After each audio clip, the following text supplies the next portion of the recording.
बात करते हैं थर्मेक्स लिमिटेड से। और कल बाजार बंद होने के बाद आए शानदार नतीजे।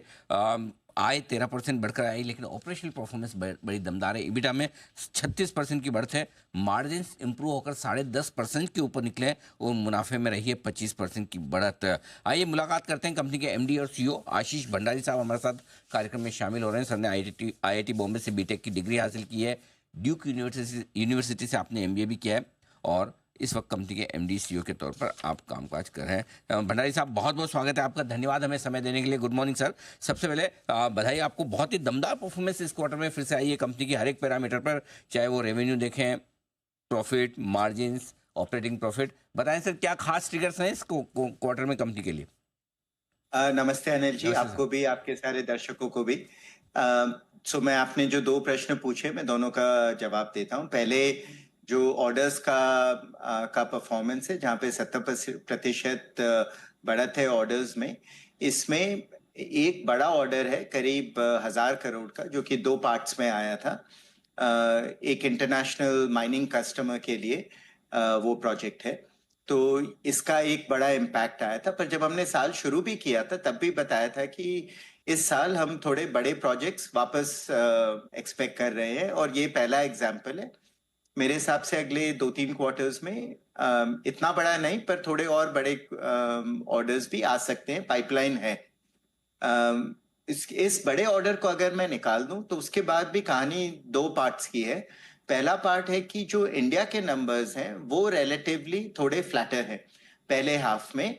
एंड ये Q1 में भी देखा था, तब कहा था कि इलेक्शंस की वजह से है शायद। पर Q2 में भी जो एक्सपेक्टेशन था कि पिकअप होने लगेगा, जिस नेचर का पिकअप एक्सपेक्ट किया था वो नहीं दिखा मुझे पर्सनली।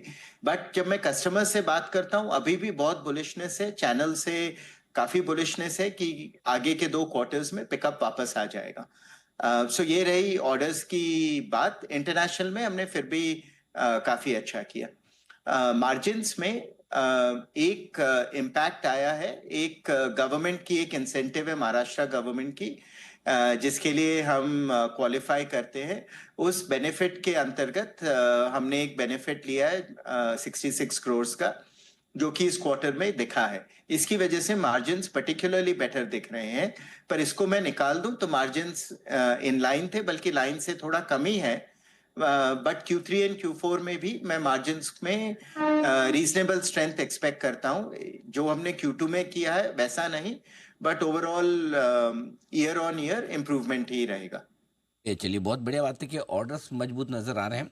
मार्जिन्स में धीमे धीमे इंप्रूवमेंट का स्कोप है। एडजस्टमेंट के बाद मार्जिन फ्लैट है। लेकिन ये जो ग्रोथ का कॉन्फिडेंस आपको अगले 6 महीने के लिए है, भंडारी साहब, ये कहाँ से, क्या कौन से आपके ऐसे सेगमेंट्स है जो ज़्यादा बेहतर, ज़्यादा मजबूत नजर आ रहे हैं? और जैसा आपने कहा कि इंडियन बिजनेसेस, इंडियन मार्केट ज़्यादा आपको स्ट्रॉन्ग भी दिख रहा है, राइट सर? तीन पार्ट्स का आंसर। पहले, जो जनरल हर इंडस्ट्री से जो स्टेबिलिटी आती है, वो मल्टी सेगमेंट से जो इंक्वायरी पाइपलाइन है, ये फूड एंड बेवरेज, टेक्सटाइल्स, बाकी जितने भी, मतलब एडिबल ऑयल्स, जितनी भी हमारी इंडस्ट्रीज हैं, टायर्स, रबर, इन सब से जनरल स्ट्रेंथ है। मतलब कहीं पे भी ऐसा नहीं है कि पर्टिकुलर वीकनेस है या ऐसा भी कुछ। और ये काफी ऑर्डर्स हमारे आते हैं चैनल पार्टनर्स, डिस्ट्रीब्यूटर्स। इंडिया में हमारे 100 से ज्यादा डिस्ट्रीब्यूटर्स हैं।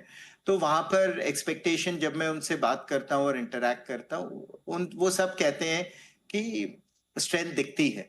दूसरी पार्ट है जहां पे ऑर्डर्स Q1 एंड Q2 में थोड़े कम आए थे, ये है ethanol industry.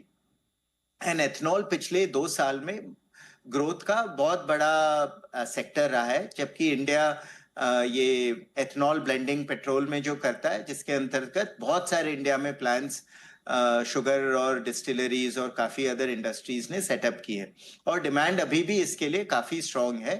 But Q1 and Q2 में रिलेटिवली उनके गवर्नमेंट के से जो back to back sign ups होते हैं, और सबसे जरूरी बैंक से जो फाइनेंसिंग अप्रूव होती है, उनमें डिले हुआ है।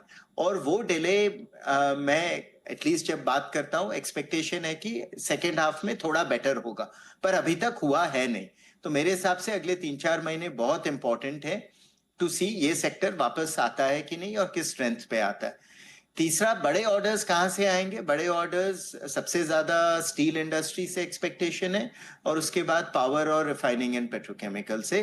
यहाँ पे एक्टिविटी है, पर अगेन ये एक्टिविटी क्लोजर में और थर्मैक्स जीतेगा कि नहीं, ये सारे प्रश्न ओपन है। तो Q3 एंड Q4 मेरे हिसाब से वेट एंड वॉच कैटेगरी में होगा। बिल्कुल ठीक बात है। भंडारी साहब, बहुत बहुत धन्यवाद आपका समय देने के लिए, नतीजों को विस्तार से बताने के लिए, और साथ ही आगे का एकदम स्ट्रॉन्ग और मजबूत आउटलुक देने के लिए भी आपका बहुत बहुत शुक्रिया। जल्द आपसे फिर मुलाकात होगी। Thank you so much. Thank you Singhvi ji. भी आशीष भंडारी साहब बताते हुए नतीजों के बारे में, और आगे का आउटलुक भी दिख रहा है बेहद मजबूत। थर्मेक्स शानदार परफॉर्मेंस आती हुई कंपनी की तरफ से। आइए कैच का ऑप्शन जय ठक्कर।